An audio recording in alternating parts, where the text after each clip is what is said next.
Bren, the lineup that they have, they are so... I feel like they're going to be so hard to kill here. Again, kind of a lot of this lies on how effective, how useful is Xavier going to be here. What kind of damage is he going to pump out? And we'll find out. It's interesting because looking at the lineup, here's one more just overall look. You'll be seeing Omega on the left, Bren Esports on the right. Their lineups kind of speak... It's an oxymoron. It's contradicting because it looks like Omega, despite being a late game lineup, wants to get in your face. And then I'm foreseeing Bren just turtling up and then saying, make my day, come on in. It's just the Brody here, and then whoever wants to go up front, maybe it's the Dairoth that's going to deal the damage, but it's just a matter of time. Early game, Omega needs to farm up. Let's see what the laning looks like. Indeed it is. Renzio on the Masha and Chaknu on the choke. Game number 1. Bren Esports versus Omega. It's already started, man. The birthday boy, Joy Boy, getting on a Kelra. Okay. So this is interesting, right? Because, again, with Renzio being here on the Masha, like, how do you utilize that properly? Because what we've seen so far with Mashas is a very early aggression, right? But now when you park it in the side lane here against a Dairoth, how does that play out? Well, this is definitely a flex for Omega. So what happens really is Dairoth wins almost any like XP lane matchup because that's just the kid of the hero. But not against Masha with the disarm, we know for sure. And Masha is great laning when he is toe-to-toe against also a natural like physical damage hitter, like the Dairoth, for example, who loves to like smack his opponent legs. So what I'm trying to say is in a hand-to-hand combat, right? It's Masha who's going to be more favorable, particularly because of the HP as well. So there's a lot of ways for the Masha to win against the Dairoth. So what I'm trying to say is that specifically the adjustment from Omega is great. Interesting, though. Would have expected Unbending Will here, but instead it's the old classic Concussive Blast. And it's the Unbending Will is on the Joy Boy. They might have swapped. Oh. That's crazy, right? But no, it makes sense. It's not the first time we've seen Joy Boy do this. That's right. It's exactly what he wants. So that buff on Hilda on her second skill recently, and the fact that there's Unbending Will here, makes you think twice about coming in on to like a 4th health Hilda. Yeah, especially with the stacks, right? Like the way that it works and everything. It's just going to be... I don't know. I feel like anytime Hilda is there, and now with this emblem... See, look! That damage is kind of... You're kind of like, whoa, what's going on here, right? Because you're not used to Hilda kind of doing that kind of damage. Yeah, now Joy Boy putting a bead onto Ryzen. Very low health, forcing out a Tempest of Blades. Bren Esports securing that turtle. Can the Birthday get it? One stack on the power of wildness. That shield from the turtle doing so much work. Sasha gonna steal this Rock Ursa. Bren Esports off to a great start. 1,000 gold ahead. Man, and you know, Joy Boy, and that's the thing about Hilda too. You pop the regen, you sit in the bush, you're full health again. Now he's going in on Renzio. Oh no, Renzio, that was last health bar. Still survives though. Look at the stacks that both the Dairoth and Joy Boy are putting on him. That's scary. Oh my god, if that stun landed from Joy Boy from the second skill, would have said goodnight, Commando. Well, if you're looking at the members of Omega, they should have like had the advantage in the early stages if they parked this Masha into the Rumble. But since they decided that they will put the Cho for Chaknu, that meant that they weren't able to stop Saxa from farming. And that allowed actually, you see Joy Boy, he's already almost level 5. Oh, Flamer on in! And the Abyssal Strike from the M2 World Champion Flap. Oh, wow. The lineup. Wow. It's crazy. It's Ryzen. Torn apart memory, stack short, survives Saksha, pushing him back and instead steal the small camp. Yeah. So this is what really happened, right? Sorry. But Saxa was able to just get everything that he wanted in the early stages, not stopped by Omega, which also meant that after getting the turtle, Joy Boy actually, Saxa gave a level to Joy Boy, and Joy Boy went level 4 when Ryzen was just freshly finished his ultimate. That's why Joy Boy was already able to get a kill, and this is such a big advantage for Bren Esports now. It's a glaring gold lead, 2.2k at 3 minutes. And if you think about it, like with this lineup that Bren Esports has, you don't want to give him this kind of gold advantage this early on. I mean, we're only 4 minutes in the game. And you're with this Cho, you have to find these picks. Way of the Dragon plus the Dawning Light. A quick pre-fire from Etomax. This was the next question I was going to ask, man. The fact that Etomax is still alive here, 4 minutes, untouched. Could this be a factor? He's rocking the Impure Rage, has a sprint. Bren Sports obviously clearing winning the early game, clearing everything that they touch. Yep. Are we waiting on something? Are we waiting for the captain Yeah, here? for sure. Definitely. You want to wait for your items. He already got the Cloud Destiny. You follow it up with an Enchanted Talisman so that you can poke and poke and poke over again so that you're going to win your matchup, and then get to the point where you get like Genius Wand or maybe Crystal so that your ultimate is already a kill threat no matter what happens. And then you have a follow-up from the other members of Omega. You see them with this Ling, they want to go into the members of Bren Sports and then finish up with the Etomax Just special. like this, the way of the dragon, putting Joy Boy out of bush range. They pop for you as well. The Heart Guard came in just in time. 2 free kills for Omega. There it is. I mean, we got to see some of the output here coming out from that Xavier pick, like you mentioned. Yep. And at the same time, you wonder. Now, the thing is, the way that the Dawning Light is a straight shot, right? Yep. And with what Bren has, they have a lot of mobility. It should be a little bit easier for them to dodge that. Yep. But like we saw just there, in a proper setup, again, initiating from Chaknu, it's such a good setup because you're literally right there, and all you have to do is shoot that Dawning Light out. If I'm not mistaken, there was also a Zaman Force set in underneath. Yeah. So there's no way you can get away from that. Interestingly enough, that may have been, as some would say, magical Christmas land for Omega, because that's literally everything you wanted. Yep. And, you know, just cherry on top, few got in there, so it's a free kill on the Angela. How often are we going to see that happen? Because I'm sure Bren is going to pick up. Yeah. They should be looking for more fights like that. How often do we see that? I can't answer that for sure, but I do know that they're going to be setting up for that. And they have the tools to go for that because they have the Cho. I think this is the Chaknu special, the Chak Mamba surprise that Nice love. TM. Yeah, TM. Chak Mamba surprise. Chak Mamba surprise TM. And they can do a lot of cross-map plays here, right? Just imagine, this is Ling, this is Masha with like unlimited movement speed in a way. Yeah, And it's just Kelra who's walking. Yeah, exactly. Only Kelra is the least mobile hero here. What's the distance on Dawning Light again? I think it's is it I think it's literally It has cross-map. no end. It has no no end. end. It's Yeah, across the map. It is a Exactly. line segment Yep. from my second grade. It's literally it's like a cooler Mozkov spear. Yes. Yeah. Oh, wait, Wow. no, it's yes. Yes. Yes. But it doesn't have CC. That's right. True. So but you could still like technically snipe objectives. Correct. Yeah. It's like I think Etomax can like shoot it from the Philippines. It will hit to NA perhaps. It'll sure NACT happening NACT, earlier exactly. also this weekend, but also it can shoot all the way to MSC happening in Kuala Lumpur, right? Of course. Couple months from now. Perfect setup for the defense, for the title defense eventually. Oh wow! And historically in MPL Philippines Season 9, he is the first. Yep. This is the Kings of Sea making their presence known. It's a message. That's right. Xavier. Wow. I was gonna say you guys forgot one. What? You can go all the way to where's the SEA Games? Oh yeah, Vietnam. SEA Games first. Shoot all the way Of to course. Vietnam. Yeah. Of course. Defend the gold medal. But back course, to the of action course, of here. course. The Land of Dawn in lovely Metro Manila. We have If you forgot. Flap and Saksha stealing away all these small camps from Ryzen. So yeah, don't expect any green dots from the camp of Omega, at least for the early game.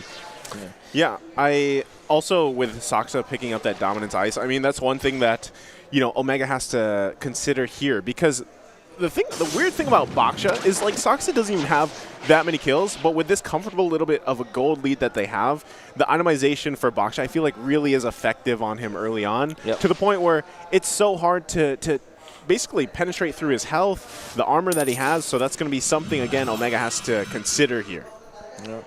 What I like about what Bren Esports is doing is that they're not letting up. For sure, they got the advantage already. They really are prepared with this backshot composition in their matchup against Omega because now they're being so aggressive. Where'd the orange go? Where'd the orange go? Flap has few inside of him. Heart guard in. Renzio in here as well. There's a Tempest of Blades. Flap gets popped. Angela comes out. This is a disaster for Bren, but it comes out strong in the end. Ryzen traded out for Flap. Huge win. The Ling cannot afford debts this early on. Bren Sports transitioning into another turtle. Third of the game.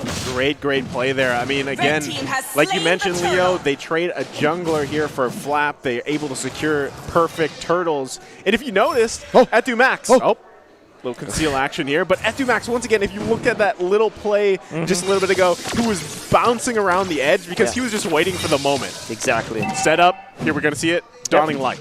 Gonna be looking for the replay right now. It's going to be the orange buff secured by Saxa because he's got the level advantage anyways. And they went in for Flap, but you see like Flap survived for so long.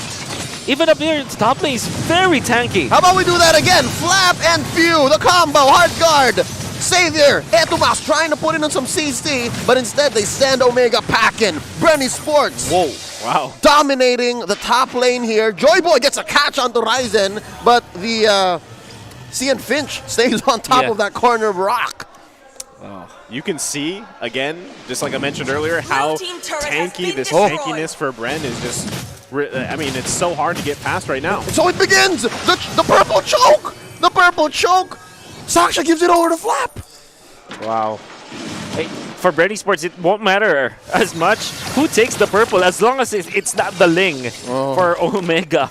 They're going to be super happy about this. And like I said, it's imperative for Bren Sports to take over the jungler. The jungle, of Omega, so that they will not reach to the point where the Ling is going to be strong. So the weird thing about the Demon Slayer Ling is that it is supposed to be strong in the mid game, but once it doesn't snowball whatsoever, it pales in comparison to the impact of Abaxia. And just as you're saying this, Joyboy, ever so smart now, he picked up, not again, Omega, not again, survives the lethal combo of the Way of the Dragon plus everything Omega can throw at him. Nice attempt though, down bottom, it looks like Flap is threatening another buff steal from Ryzen, but up top, Chaknu, 3v1, Joyboy, Super Marco, and Few. Torn apart memory, the answer back. Dawning Light, Few goes down, Renziel catches him with a thunderclap. Down goes the Angela, but all this time, Bren was starting the Lord. It's as free as it gets. Saksha has a retribution. Yeah, there's no contest there. They grabbed that first Lord of the game, and Bren continuing the dominance in terms of objectives here and just gameplay. I mean, yes, it's 4-4, but look at the gold lead. This is amazing for Bren Sports because they are making moves. They're making like big decisions and big objectives, but in a micro-based decision making. Like they made a play up top and then the Lord, and now they kill Joyboy though. Okay, how about it again? Finally they get it, but that's all 5 members of Omega. Here comes Bren, the answer back. Answering, shut down on the Etumax, Savior. Down he goes. This is Saksha and Flap and Few, of course, he's in there, pushing them back. Let's see, Ryzen finally got his purple. Little bit of a silver lining there. Renziel gets caught with the puppet on a string. Saksha checking that orange if it's still there. Super Marco as well. Finds him. Instead, they're going to transition into a turret take. Yeah, and meanwhile, the Lord still marching up the top, right? So Omega's gotta, they know they've got to handle these objectives, the pushes now that are coming in favor of Bren. You can see they've already got 5 turrets. They're going to most likely get another one. Meanwhile, Omega still kind of struggling, handling, all this front-loaded tankiness that's being literally thrown at them because you got Joyboy with a sprint here going right into your face. It can even be Few with the hard guard on top of Joyboy. Saksha's rolling around. I mean, how do you respond to that type of speed and movement? Well, maybe the answer is for Omega to actually split the map right now. They cannot really fight against Bren Sports. Bren Sports, they like head-on collision. And they're going to be picking apart some of the members of Omega if they're caught unawares. But that's the only move that Omega can do right now. They just can't fight. They don't have any anti-heal yet. As you can see through the itemization, they don't have a way to cancel There's a stake coming up from Bren Sports. No dominance eyes, no Durance, no deadly blade whatsoever. They just can't fight right now, so all they can do is to split the map. And in addition to splitting the map, maybe take a purple, but Saksha, Flap, and the rest of Bren not going to allow it. It is going to go into Saksha. He used a retribution for this. Sneaky push down bottom by Ryzen. But again, another rock Ursa goes. Might even be the orange. Yeah. Bren just in full control. Okay, spots Chaknu, Saksha, Baksha unite. Nope. Battle for the orange right here. Yep, Ryzen. Oh, jump down on by Saksha. Where is Few gonna go? The CC set in by Captain Etumax. Joyboy slashing away at Chaknu. And the orange, let's see, goes over to Saksha one more time. Ryzen, though, already committing to the split push 11 minutes in. I think that's the best thing that Ryzen can do. I mean, he's got to just accept the fact that, hey, I'm not going to get any buffs right now. Bren's all up in my jungle. I might as well go ahead and push lanes and try his best to get the itemization he needs, because at the end of the day, what it leads up to is these Lord fights now, and they need to be able to either get a pick or just win a straight-up team fight. And right now, winning a straight-up team fight is very difficult for Omega, so that's why we see them trying to set up for something. Chaknu. Oh. One more time. They keep trying to catch Joyboy. He's the only one who's really willing to stand alone. But as Bren stands here together, the Ube by Bren is something that Omega cannot answer back, because they have their own version of the Ube since they are behind. Way the Dragon onto Joyboy. Kelra getting a few beads on him. Renzio just peeking out. The Commando sees that it is a hard reset. Makes the call. Bren still continues. Oh my god, Bren has some form of firepower as well. Look, they're so quick at taking the Lord. It's at about an 1/8 of its health. They take it. Luminous goes over to Bren. See, there's nothing, I mean, there's nothing Omega can do. They decided to just go and, hey, Ryzen, come get your purple. You know, Bren's going to be getting the Enhanced Lord here, because we saw it. This is Joyboy literally zoning out the entire team of Omega. Like, nothing else was really happening there other than the threat of Joyboy. And we saw that little bit of damage coming out. It wasn't even, it was like tickling Joyboy. Exactly. And imagine, this is Joyboy just having what? No Dominance Eyes as well as the Athena Shield. That's it. Yeah. No other defense, no Oracle whatsoever, no Sky Guardian helmet, but his sustain is just there. Maybe this is the benefit of having like the fighter emblem. You have a lot of like ways of amping up your defense. You may not have the best HP, but sustain yourself. Catches Renzio with the stun. And yeah, this is still a Masha we're talking about, so that's some budget way of checking the bush. He's got a couple health bars. Yeah. All right, so this pause here at about 13 minutes 45 gives us time to digest what's happening. Wolf, you talked about how the Hilda with the Unbending Will kind of gives Joyboy here an extra item because it's the one that'll provide the damage. That's right. Nice. So my question for you is, when can we expect Omega to get on the offensive? When are they going to start putting some damage on the board? Man, you know, I feel like that is I feel like overall that's a hard objective for Omega, because if you think about it, like we were just talking about, the damage that came out from a Harith, right? Yep. It's usually a lot better, but we saw it. That's just on Joyboy, who doesn't have that many items at all. And the damage just isn't there right now for Omega. So step one would be to continue to buy time, hope for the actual traditional Omega timers here, maybe, perhaps, because make it to the past the 20 mark, because they definitely need items. But then, even if they get items, that doesn't necessarily mean they can actually win a team fight against what Bren has, because if you just look at the team composition, it's much better in a team fighting position than what Omega has. Are they even going to get there, right? Yeah. Minimum 5 minutes for us to reach what a lot of us accept as Omega timers here in the MPL, historically speaking. But yeah, no, given the pace that Bren is going at, man, I don't think it's going to be that easy. It's easier said than done. Yeah. You know, when you look at compositions during the draft, we look at it in a straightforward way. But as the game developed, we can see that there's a lot of problem now for Omega. Yeah. The 5v5 team fight for sure will favor Bren Esports. And not only that, we're talking about items, right? But if we're looking at like the crucial items, there's no Durance carrier or a legit dominance carrier apart from maybe Chaknu or the side of Omega. And with the sustained based composition, you always have to wonder what is the anti-heal that you're going to look for from Omega. There's no hardcore carrier of that kind of stuff from Omega. That means that Bren Esports their draft advantage is even better than we expected it to have. Yeah, not just in theory, but also in practice. Dawning Light set in. Flap caught by the way of the Dragon. In comes Captain Few, saving him with the hard guard. Renzio committing. Salmon Force set in inside the base, forcing out the Tempest of Blades. Ryzen takes down Flap. That's a one-man advantage on the side of Omega. Etumax catches him with the CC. Dawning Light puts Few at half health. Instead, Bren Esports calls back, steals the purple on the way out. But I think it's mission accomplished. They did penetrate top lane. But the question is, was that worth it? You know, if you think about it, they managed to knock off a little bit of the gold lead here. They take down Flap. They buy a little more time. So if you want to say, is it worth it in this situation for Omega, that is worth it, because they are also disciplined enough to not follow up And those are the type of situations that they need here. They need to find little wins. We saw that great initiation coming out from Chaknu there to, kick them back towards the base to secure a kill. And we can see, too, Ryzen, he also just recently picked up the Malefic Roar, so he's going to have a little bit more damage here, but hold on. Just like the Dawning Light coming off cooldown, it's another fight happening in mid. Omega and Bren. No holding back. Salmon Force inside this sword. Bren is taking the fight to Renzio. They're going to catch him. A lot of beat put down. Sasha takes out the commando, and it's a switch up. It's Omega's XP laner who falls this time. Wow. You see how tanky they are, man? They are very tanky.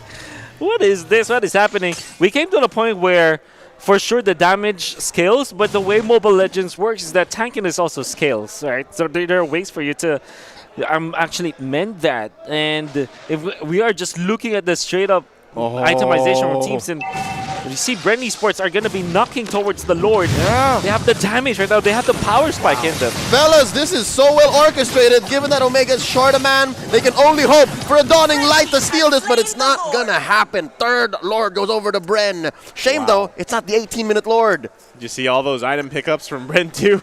Yep. It just got even harder here for Omega to turn this one around, because if you think about it, Renzio in some form is a front line kind of tank for Omega, and Chaknu is more so like, let's try to find picks. But even at the same time, the one thing about this Masha is it's so easy to kite Masha once you get to this point in the game. Once you have the items, I mean, even Few alone has that Ice Queen 1, which he's going to be able to do the job here. So Omega desperately needs to find some form of pick, which could happen now this siege of the base. Oh, Baksha Unite. Set in by Saksha. What a threat. The fact that you hear that rolling, man. Yeah. It's like your monster movies, right? Yeah, you can see the wind up, the roars, right? They're going to be setting up. And there's going to be a little bit of quietness in the realm. For the side of Bren Esports, the only problem that they're facing is that there's a lot of wave clear that can come out from Omega. For example, just from the Xavier alone, so much damage from the minions. As you can see, the defense. That's why they are trying to just push Omega out of their own base. Right? And they're trying. That's why they were able to pick up the Masha. When Masha is just roaming around, that's the green light for Bren Esports to go. But when it comes to pushing into the base, we know for sure that Omega loves to defend their bases. This is the reason why they were the comeback kings, right? So the 18-minute timer, because they know full well how to defend their base. So I guess that's a shining light for any Omega fan right now. Dawning Light. A dawning light. The dawning light. Yeah. Yeah. Exactly. Well put. I'm just going to say it, man. I just based off this first game, I don't want to fully come to a conclusion about Xavier, but I feel like, man, the Dawning Light is way too easy to dodge. Huh. That's how I feel. You're right. With these, the picks with Brent, I would want to see how they're playing. Yeah. I would want to see another game of Xavier. Hopefully we do, because I always like seeing these heroes come out for their debuts. But at the same time, I feel like so far from what we've seen, even in that last fight that it was used, they just dodged it. So I feel like when an ultimate ability is kind of easily dodged like that, you lose so much damage output. That's right. It's interesting to say, because as Wolf was bringing up the fact that Omega, in this specific situation, right, and in many in the past, Omega just loves just turtling up in their base and defending. Something that we have to consider is the cooldown on the Dawning Light is so easy, but look at this, so fast! Another one! Bites a dash, Super Marco at less than half health. He catches the Dawning Light there, but now underneath the turret, Few gets popped by Kelra, the Filipino Savage, happy to save his tier 3 turret here, the inhibitor. Still standing. I was saying, even if it is easily dodged, cooldown so quick. So I guess that's why they were able to pop that that siege so quick. The farther it is, the easier it is to dodge it. Oh, Flap though getting cancelled by the cursed helmet. Oh, he does have an immortality, and he gets hit. Popping his immortality here, and Winter tries to juggle. A little too much to expect. The turnaround. This could be it. That's 2 down on the side of Bren. Oh, the pendulum. We know this. This is how comebacks are happening in MOBAs, particularly Mobile Legends. Yep. When you fail onto your base siege as the winning team, you now have a lot of problem because the pendulum is swinging against you. And Omega is really riding that downhill momentum. My God, Omega really knows how to defend their base. A huge rubber band. It's 18 minutes, boys. Yep. It's time. No. It's time.